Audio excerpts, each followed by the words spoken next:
What's up? How y'all doing out there? Y'all know what time it is. It's your boy Easy Work Boxing. About to hit you everywhere but under your feet with this one. Got to talk about Jose Benavidez versus Jermall Charlo with their press conference, with Brian Custer. It was crazy. I got to call this video right here, the war of the big little brothers. The war of the big little brothers. These two are, the brothers of, well-known highlighted fighters. David Benavidez is, Jose Benavidez, his little brother. Jermall Charlo became undisputed. He's been out there doing his thing, until he went out there and wasted y'all money fighting Canelo Alvarez. He's the little brother of the big, supposed to be Charlo. First thing I'm gonna say is, it was a lot of high capping, a lot of capping going on between them. A lot of gangster talk, and I'm just gonna say basically that neither one of these dudes are gangsters. We gotta set that straight first. Jose Benavidez, like Charlo said, he got popped. Ain't nothing happened. What I'm saying? Not saying that he's supposed to end his career, but I'm saying Jose got bond money. He could pay some lawyers, he can get out of jail, he can go, get some get back. Then we got to go to the other little big brother. Charlo, he's known for getting slapped. Recently Caleb Plant fired him up about touching his beard. He stood there and he went outside and he wanted to beat up on security guards. But, when it comes to this, I'm hearing a lot of excuses from both of the brothers. When you hear Jose Benavidez, he goes to talk about his losses to Terrence Crawford. He goes to talk about his losses with Danny Garcia. But what I've seen from Jose Benavidez is that he has that same mouth that he's had in those fights. He's going to do this, he's going to do that. With him and Terrence Crawford, he even pushed Terrence Crawford. They went head to head in arguments, in the gym at each other.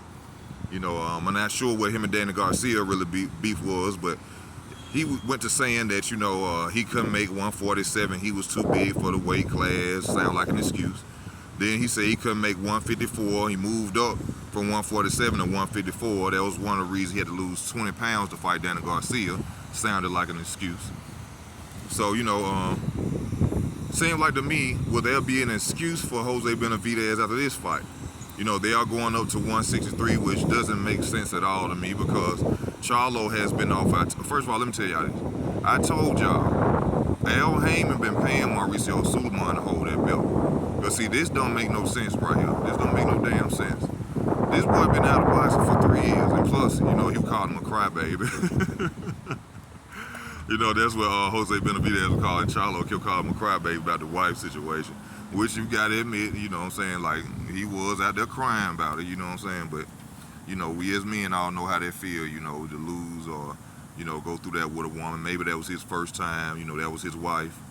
But what's dumb about it is that he right back with the same woman that had him out here crying and that had him going through mental stress. So, Charlo, what you think, she ain't gonna do all that again?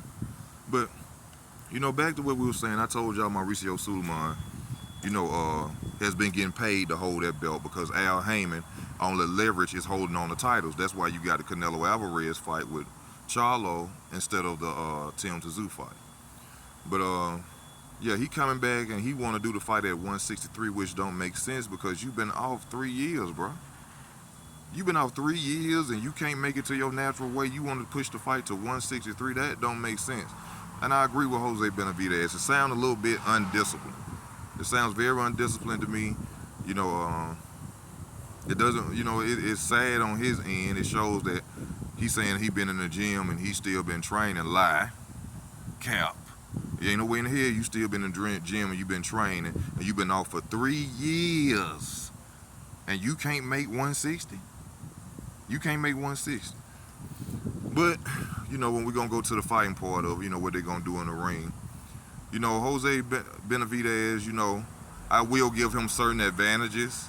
He will be the more sharper fighter. He's fought more recent than Charlo. But I still will go with Charlo and that power and that beautiful counter uppercut Charlo has. I ain't gonna forget, I go in on Charlo. I go in on the Charlos, but I ain't gonna forget that Jermall got that counter right up for uppercut. And you know what I'm saying? The boy can punch now. You know what I'm saying? Just like his brother, Jermall can punch. Now I did agree with Jose Benavidez when he was talking about their resume.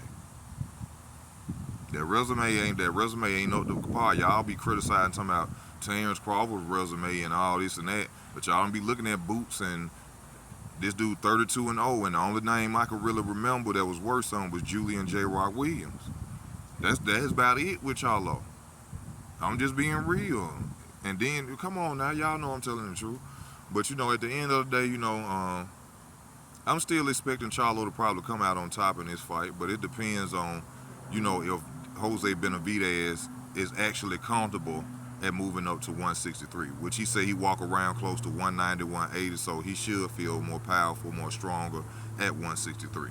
But we gonna see out the fight night, you know what I'm saying? Probably he gonna come with, like he been doing the last couple of his fights. I had to lose 20 pounds and I was drained at the weight. So we gonna see what time it is. But me personally, I'm still gonna head towards, Charlo, because regardless, it's just like riding a bike. He ain't lost that much. He probably just got a little ring rust, but he might be the same fighter, and like I said, that counter uppercut, which I love of his, we just gonna see what time it is, and I think he gonna come out on top against Jose Benavidez. But it's the sport that we love, and why we love it is because it's so unpredictable. So, I can't put no prediction down yet, but I'll be going with Charlo in this situation.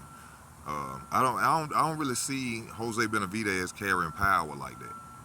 He was landing on Terrence Crawford. Not saying that Terrence Crawford has a weak chin, but I ain't see him really, shake up Crawford at all. So. But we'll see what's gonna happen at the end of this fight. I just want to tell y'all about the war of the little big brothers, and it was a nice press conference. I like to see those type of heated press conferences.